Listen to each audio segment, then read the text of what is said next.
Hi everybody, so let's talk about drawing some butterflies. We may have just listened to that story about the flowers turning into butterflies, which I thought was kind of a fun little story. And we have been talking about balance and symmetry.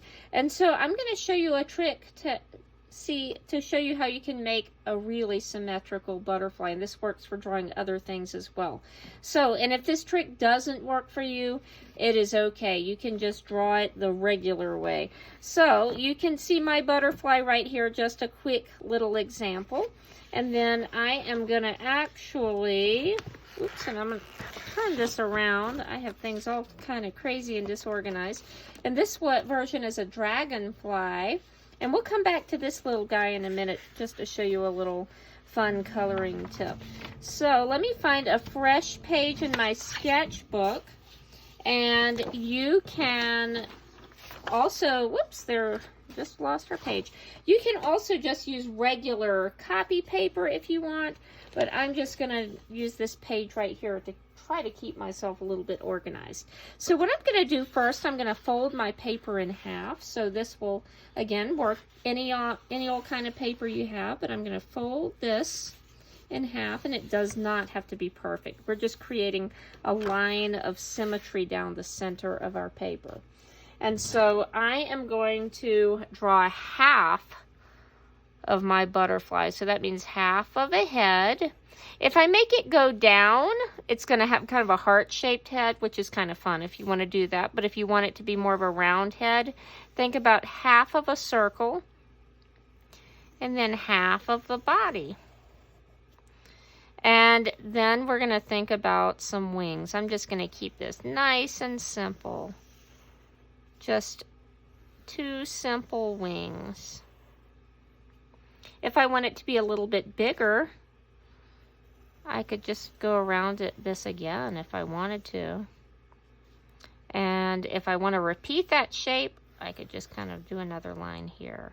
So you don't have to do it exactly like that if you don't want to. If you wanted to just go with that first little shape, and then you have some other space to add flowers or other different things. So I'm going to leave mine like this since I went ahead and did that. So I'm going to let you have a minute to draw half of your butterfly, or maybe not a full minute, but a little bit of time. And so after you have half of the butterfly drawn, we need to make that half come over here, don't we? And so this is a little trick.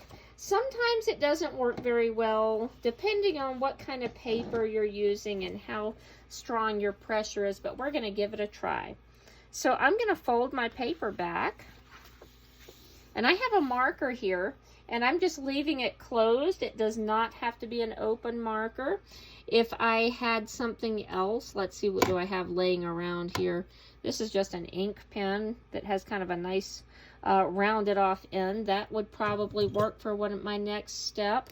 Or even if you have a pair of scissors, not big pointy sharp ones, but kind of some small scissors that you can leave closed and make sure you're not touching the point. You see how my hand is not touching the point, and I can rub with that side. But what I'm going to do is just rub on this paper, and I cannot see through it. If you used copy paper, like computer paper, you might be able to see your lines, and you're going to try to rub on top. But I'm just guessing, and I'm going to stop talking so you can hear how hard I'm rubbing.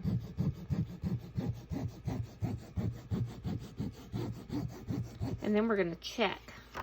So it's starting to come out a little bit. And so I'm just going to keep rubbing. If you're having no luck and you really want yours to come through on the other side, here's another trick. I can take a crayon. I can see that pretty well, but I don't know if it shows on camera. If I trace my lines, I'm just going to do, let's see, my outer lines because they're not showing as well. And I could trace all of them, but I'm just tracing with a crayon.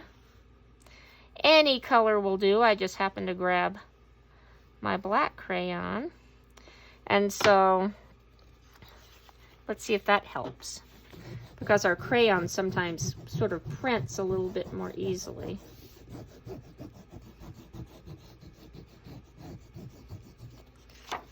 All right, So what I can see that one is a little blurry. This one's a little blurry. So I could retrace it with my crayon, or I can just try to do that again with my marker kind of hard. Still can't see that one very well, and that's okay. I can just guess. So I'm gonna guess, and I can see this line very well, so I can go ahead and retrace because they're very light.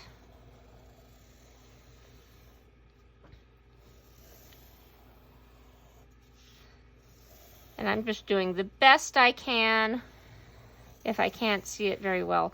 But now that made it easier to make my wings the same. It probably would have looked a little better if I had traced these lines with my black crayon so they would match. But now you can decorate your beautiful butterfly however you want. And so the other picture I told you I would show you a little bit about, my dragonfly here. Now if you want to do a dragonfly picture, that's also kind of a nice spring kind of idea. And so I have a paper here. This is just the back of something to show you on. But you do not have to use that rubbing technique if you don't want. I am drawing a head. I know I'm doing kind of fast here. And a dragonfly has longer, thinner wings. So I could just draw it. And it does not have to be perfect. It's still a symmetrical living creature, even if we don't make it look perfectly symmetrical in our drawing. And then you could add some designs to that. Super quick, I want to show you when you're working on your, and there my butterfly's going to be upside down now, but when you're working on your butterfly design and you're adding color, you can color with whatever you want. If you have watercolors, if you have crayons, colored pencils, markers, but I wanted to show you this little technique. If I draw with my marker, and it only works for water-based markers. So if you have a Sharpie or permanent markers, this is not going to work. And then I just have some water, plain water, and a paintbrush. And I can make that marker kind of blend.